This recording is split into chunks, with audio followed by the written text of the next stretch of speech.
అసలు ఏం జరుగుతున్నది, ఎవరు గెలిచే అవకాశం ఉన్నది. మందుల సామెల్ గారు ఉన్నారు, తుంగతుర్తి నియోజకవర్గ కాంగ్రెస్ ఎమ్మెల్యే. నమస్తే సామెల్ గారు. నమస్తే అన్న. ఏ ఏరియా ఇచ్చారు మీకు? బోరబండ. బోరబండ దాంట్లో మీరు బోడబండలో నాకు 7 బూతులు ఇచ్చారు. 7 బూతులు. ఇప్పుడు ఓవరాల్గా జూబ్లీ హిల్స్లో కాంగ్రెస్ గెలవబోతుందా, ఓడిపోబోతుందా? 200% కాంగ్రెస్ పార్టీ బ్రహ్మాండమైన మెజార్టీతోని ఒక యువకుడు నవీన్ యాదవ్ ఒక సోషల్ వర్కర్గా, ఒక సామాజిక కార్యకర్తగా, ప్రజలతోని మమేకమై ప్రజల జీవన విధానాన్ని తెలుసుకున్న వ్యక్తి, కష్టాన్ని తెలిసిన వ్యక్తి. ఇవన్నీ కూడా నేను నిన్న కలిసినప్పుడు అడిగినా, నేను నవీన్ ఏది నవీన్ నీకు బ్యాక్గ్రౌండ్ అంటే, సార్ నేను బేసికల్గా నాకు సోషల్ వర్కర్, నాకు ట్రస్ట్ ఉంది, దాని పేరు మీద నేను ఎన్జిఓ ఉంది, ఎన్జిఓ పేరు మీద నేను పనిచేసిన, ప్రజలతో మమేకం ఉంది.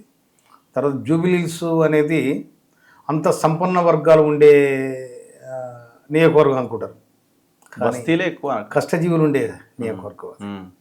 కష్టజీవులు, ఎస్సీలు, ఎస్టీలు, బీసీలు, మైనార్టీలు మెజార్టీగా ఉన్న నియోజకవర్గం అది.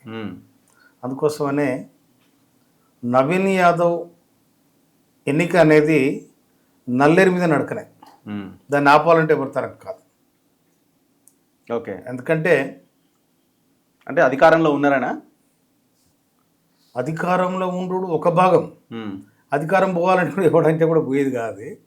ఆల్రెడీ 3 ఏళ్ళు మేము ఉంటాం, ప్రజలు కోరుకుంటున్నారు. ఎందుకంటే వీళ్ళని కార్యకర్తలు పిలిచి మాట్లాడి ఏమనుకుంటారు జనం, ఎట్లా కాంగ్రెస్ని ఏమనుకుంటారు, బొందలగడపాటి బీఆర్ఎస్ని ఏమనుకుంటారు.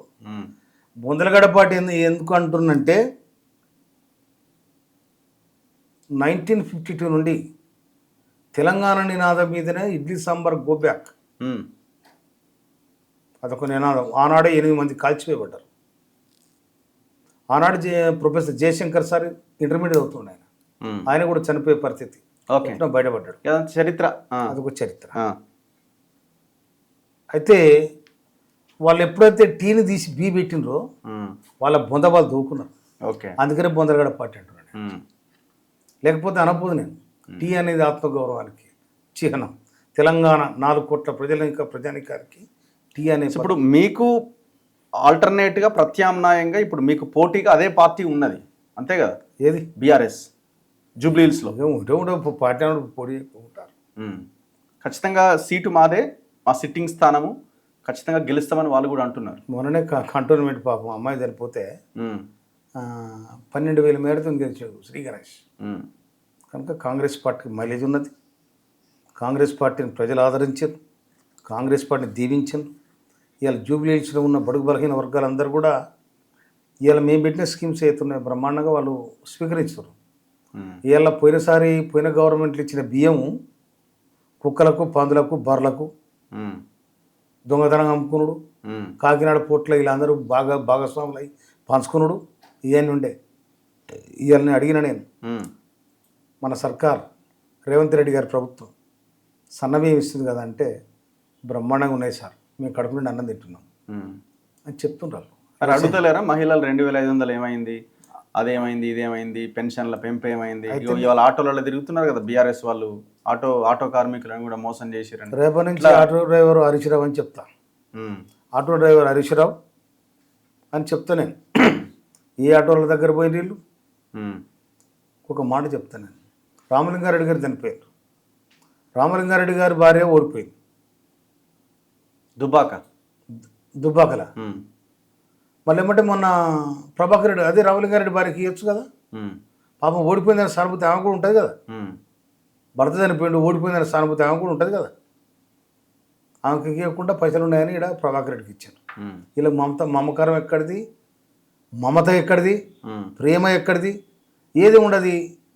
అటు ఇటు చేసి అలా మరదలు నాక సాగనా పిలిచినాక ఎవరిని అలా మరదలు హరీశ్రావు మరదలు ఎవరు? కవిత. చిన్న సాగనాంపీరు వినవా? ఆమె మన్ను దుమ్ము అని మీద పోదురు మొదలు పెట్టింది. అరే నీ ఏమో అన్నాయ చెల్లె బాధపడితే అన్యాయం చేస్తాడు, నెతిమి చేయబెట్టి చెల్లె ఓదార్పుతాడు. ఆయన కూడా చేతులు ఎత్తేసాడు. ఆ? ఇంత దుర్మార్గం 50 మంది మొత్తం నువ్వు 20 మంది ఎమ్మెల్యేలకు పైసలు పంపి మయ్యను గులగొడదామని ఉపాయం చేసినామని ఆమె అంటుంది. కాళేశ్వరం దాంట్లో వచ్చిన పైసలతో నీ కథతో నడిచిందని హరీష్ రావు మీద దుమ్మంటుంది. నువ్వు ఉత్తరు నాయన నువ్వు నీ పని కూడా పెడతాడని కేటీఆర్ చెప్తుంది. హరీష్ రావు అంటాడు పక్కన బలేలాగా ఉన్నాడు, నీ పని పడతాడు, నా పని పట్టిండు, బయటికి వెళ్ళి వచ్చిండు, నీ పని కూడా పడతారా అని చెప్తుంది. అన్నకు చెప్తుంది.